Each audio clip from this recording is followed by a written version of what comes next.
السلام عليكم ورحمة الله وبركاته. أنا أنا هعمل تلاجة للعرايس ومعايا علبة لبن اهي وقصتها من هنا ومعايا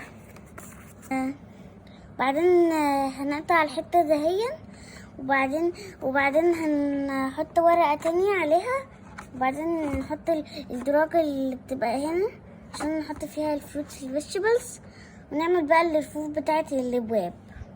اوكي، احنا لقينا الجلاد ده هو عندنا وجلاد بيلزق وهنحطه على الرفوف وهنحطه على علبة اللبن.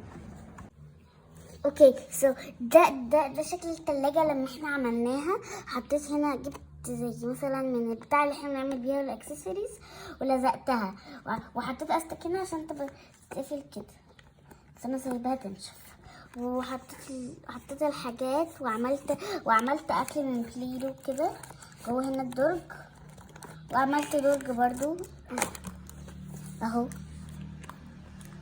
بطيخة دي كانت كورة قديمة، وايس كريم عملته من وود، وبنانا كلاي، وعملت جزرة بس اتشالت، هنبقى نلزقها.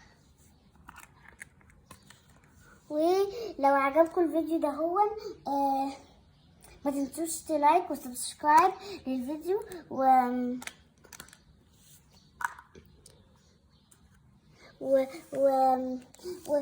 ورايت in the comments لو نفع عندكم ولو هتجربوه ولا مش هتجربوه.